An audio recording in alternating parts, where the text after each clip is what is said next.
जब हम भारत का इतिहास पढ़ते हैं, जब हम भारत के इतिहास को पढ़ना शुरू करते हैं तो हम पढ़ते हैं हड़प्पा सभ्यता। लेकिन 1921 से पहले ऐसा नहीं था।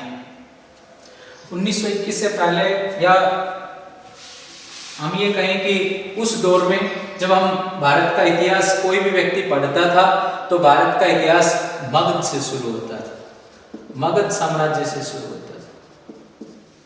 लेकिन 1921 में डॉक्टर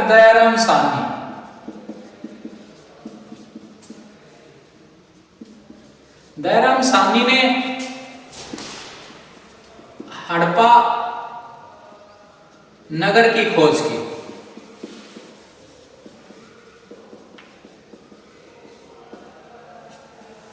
उन्नीस सौ 22 में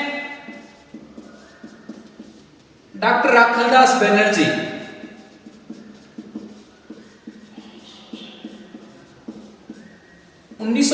डॉक्टर राखलदास बनर्जी ने मोहनजोदड़ो नगर की खोज की।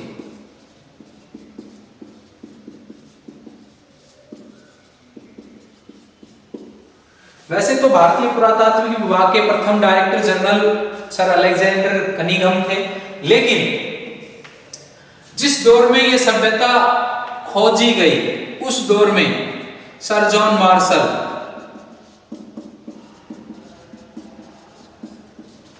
भारतीय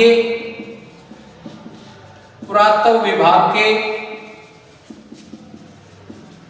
डीजी थे, डायरेक्टर जनरल थे। उन्होंने घोषणा की कि हमने भारत में एक नई सभ्यता, भारतीय इतिहास में एक नई सभ्यता को खोज निकाला है जिसका नाम हड़प्पा सभ्यता है, और ये भारतीय इतिहास को वर्तमान से 5000 वर्ष पूर्व में लेके जा रही है। भारतीय इतिहास को 5000 वर्ष पूर्व में लेके जा रही है। इस प्रकार की एक रहस्य उद्घाटन से भारत में एक नई सभ्यता का जन्म हुआ, नई सभ्यता संस्कृति लोगों के सामने आई। तो आज का जो वर्तमान परिदृश्य है या चैप्टर है उसमें हम पढ़ेंगे हड़प्पा सभ्यता।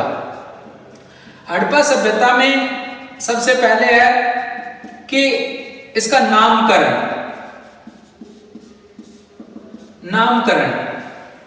हड़प्पा सभ्यता में इसका नामकरण क्यों हुआ, कि इसको हड़प्पा क्यों कहा गया। अब हम इसमें देखते हैं कि एक नगर हमें प्राप्त हुआ हड़प्पा, जो ऊपर दिए गए अकॉर्डिंग क्या है कि दयाराम साहनी ने हड़प्पा नगर को खोज निकाला। तो इसको हड़प्पा सभ्यता क्यों कहा गया, क्योंकि इस सभ्यता में जो खोजा गया नगर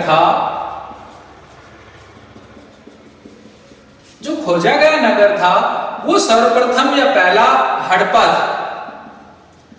एक तो ये रीजन है कि इसका नाम हड़प्पा सभ्यता इस कारण से पड़ा। दूसरा है कि हड़प्पा सभ्यता का दूसरा नाम सिंधु घाटी की सभ्यता है।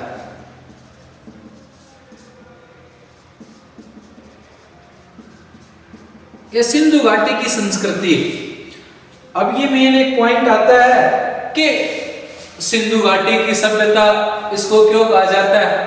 अब हम इसमें देखेंगे कि हड़प्पा सभ्यता से जुड़े हुए जितने भी नगर हैं वो हमें सिंधु नदी के किनारे मिले हैं, सिंधु नदी के किनारे मिले हैं या सिंधु घाटी में मिले हैं। इस कारण से इस सभ्यता को क्या कहा जाता है, सिंधु घाटी की सभ्यता कहा जाता है। तो हमने एक पार्ट कर लिया कि इसका नामकरण क्या।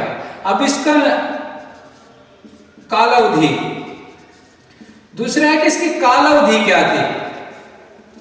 तो हम इसमें देखते हैं कि कालावधि में 2600 ईसा पूर्व से 1900 ईसा पूर्व तक,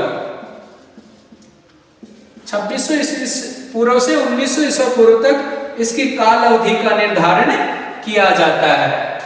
इतिहासकार इस जो उन्नत संस्कृति से पहले भी आरंभिक या परवर्ती हड़प्पा संस्कृति के नाम से भी इसको पुकारते हैं। लेकिन इस समय अवधि को इन दूसरी जो सभ्यताएं हैं उनसे अलग कर लिया जाता है, क्योंकि ये एक बेहतरीन सभ्यता थी उनके मुकाबले।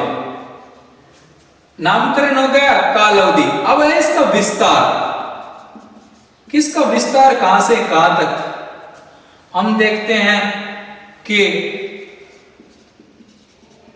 हड़प्पा और मोहनजोदड़ो ये दोनों क्षेत्र कहां है आज के दिन? वर्तमान में ये पाकिस्तान में। ये कहां स्थित है? पाकिस्तान में स्थित है। दूसरी बात, भारत में जब हम आते हैं तो इसके क्षेत्र राजस्थान में, हरियाणा में, पंजाब में, उत्तर प्रदेश में, गुजरात में। तो इसका मतलब क्या हुआ कि हड़प्पा सभ्यता एक बड़े विस्तृत भूभाग पर फैली हुई थी। एक विशाल जो क्षेत्र है, लंबा क्षेत्र है, विशाल क्षेत्र है, उसमें फैली हुई थी। अब हड़प्पा सभ्यता का हमने नामकरण पढ़ लिया, हड़प्पा सभ्यता की काल अवधि पढ़ ली, इसका विस्तार पढ़ लिया। अब इसके बाद इसमें हम दो चीजें इंपॉर्टेंट पढ़ेंगे कि इन लोगों की जीवन निर्वाह कैसे होता था, इन लोगों का जीवन निर्वाह कैसे होता था, खान पान क्या था। तो सबसे पहले एक बात आती है कि ये जीवन निर्वाह कैसे करते थे, इनका निर्वाह कैसे होता था। हड़प्पा सभ्यता के लोग पशुपालन करते थे। पशु दो प्रकार के पाले जाते थे, एक पालतू पशु होते थे। पालतू पशुओं में भैंस, भेड़, बकरी, कुछ जगहों से सूअर की हड्डियां भी मिली हैं, तो हो सकता है कि उनका भी पालन किया जाता हो या वो पालतू पशु रहे हों। इसके अलावा इनका दूसरा इंपॉर्टेंट कार्य क्या था कि पशुपालन हो गया। भाई पशुपालन इस चीजों का करते थे, जीवन निर्वाह के लिए ये खेती करते थे। अब हम इसमें पढ़ते हैं कि वो खेती कहां से करते थे, खेती किस किस प्रकार से करते थे। तो इसके लिए हमें एक अध्ययन करना पड़ेगा कि हम सोरतुगई में हमें अनाज के दानों के अवशेष मिले हैं, चावल। हम बात करें हरियाणा की, बनावली, वहां हमें मिट्टी के हल मिले हैं। धोलावीरा ये गुजरात में है, यहां हमें तालाब के अवशेष मिले हैं कि यहां ये जो तालाब है इसका प्रयोग कृषि के लिए किया जाता था। कृषि या खेती बाड़ी के लिए धोलावीरा का जो तालाब है उसका जल का प्रयोग किया जाता था। तो पशुपालन हो गया, खेती हो गया कि खेती में वो ये करते थे। अब इनकी ये फसल कि ये दालें उगाते थे। सबसे पहले तो हम एक बात ध्यान रखेंगे कि कपास के जो अवशेष मिले हैं वो हड़प्पा सभ्यता से सबसे प्राचीन अवशेष है कि अगर कपास की खेती प्राचीन काल से होती आ रही थी तो वो हड़प्पा से ही चली आ रही थी। तो इनकी जो प्रमुख फसल थी उनमें कपास, खाद्य फसलों में गेहूं, चावल, दालें, इस प्रकार की फसल उगाई जाती थी। ये तो उनका हो गया जीवन निर्वाह कि वो निर्वाह के उनके तरीके क्या थे कि भाई पशुपालन था, खेती था। इसके अलावा अब हम इनका जो अगला पार्ट पढ़ेंगे वो सबसे इंपॉर्टेंट पार्टों में से एक है कि हड़प्पा सभ्यता के लोग जो हमें मोहनजोदड़ो से अवशेष मिले हैं, मोहनजोदड़ो से जो अवशेष मिले हैं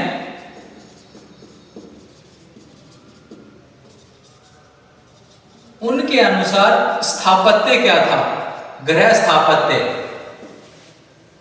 ये सबसे इंपॉर्टेंट पार्ट है। एनसीईआरटी के अकॉर्डिंग या दूसरे बोर्डों के अकॉर्डिंग यही क्वेश्चन सबसे ज्यादा बच्चों के लिए इंपॉर्टेंट है कि मोहनजोदड़ो नगर की विशिष्टताओं का वर्णन कीजिए। इस नाम से जो ये क्वेश्चन आता है कि मोहनजोदड़ो नगर की विशेषताओं का वर्णन कीजिए, तो उसका पूरा पार्ट है कि ये मोहनजोदड़ो एक सबसे उन्नत नगर। मोहनजोदड़ो का शाब्दिक अर्थ है मृतकों का टीला, मृतकों का टीला। ये हड़प्पा के महत्वपूर्ण नगरों में से एक था। मोहनजोदड़ो में जो स्थापत्य किया गया था, तो इसमें दो केंद्र बनाए गए थे, एक ऊपरी क्षेत्र और एक निचला क्षेत्र।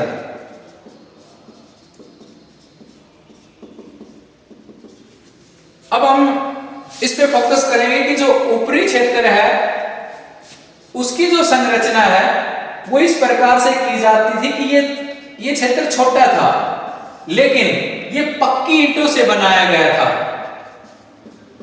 ये पक्की ईंटों से बनाया गया था। इसके चारों तरफ एक बाउंड्री होती थी और पत्थरों से चिनाई करके चबूतरे पर ऊपरी क्षेत्र को स्थापित किया गया था। निचला क्षेत्र के हिसाब से एक बड़ा क्षेत्र था, ऊपरी क्षेत्र से बड़ा क्षेत्र था, लेकिन इसमें कुछ हिस्सों में पक्की ईंटों का प्रयोग किया गया है, लेकिन चारों तरफ से बाउंड्री लाइन निचले क्षेत्र की भी की गई है और सभी व्यक्ति इन्हीं क्षेत्रों में कृषि भी करते थे। इन्हीं क्षेत्रों में कृषि भी करते थे, जबकि ये सुरक्षा की दृष्टि से दोनों क्षेत्र इंपॉर्टेंट रहे। अब आता है कि इन क्षेत्रों में नालियों की व्यवस्था या नाले। हड़प्पा सभ्यता में दीवार, कोई भी घरेलू जब घर इस प्रकार से स्थापित किया जाता था तो जो पक्की ईंटों से नालियां बनी होती थी उनको बाहर एक बड़े विस्तृत नाले से जोड़ दिया जाता था। क्यों? क्योंकि जो ये अंदर से गंदगी जो बाहर आती थी वो नाले के माध्यम से शहर से या क्षेत्र से बाहर निकल जाती थी। इसके अतिरिक्त इसमें हम देखते हैं कि ये नालियां पत्थरों से ढकी होती थी ताकि इनमें मिट्टी, गंदगी या धूल रुक ना सके। तो हम कह सकते हैं कि हड़प्पा सभ्यता में जो नालियों की व्यवस्था थी वो उन्नत किस्म की थी, क्योंकि नालियों की व्यवस्था मकान बनाने से पहले ही हड़प्पा के लोग कर लेते थे। तो इस प्रकार से हम कह सकते हैं कि हड़प्पा सभ्यता का जो मोहनजोदड़ो नगर था उसका जो दुर्ग क्षेत्र है, हम जो अभी फिलहाल इसको पढ़ रहे हैं इसको हम दुर्ग के रूप में पढ़ेंगे कि दुर्ग क्षेत्र कैसा था। अब आता है इसमें दूसरी इंपॉर्टेंट कि हमने पहला पढ़ा कि दुर्ग क्षेत्र ये इसकी एक विशाल संरचना थी। इसकी दूसरी जो विशाल संरचना है वो स्नानागार है।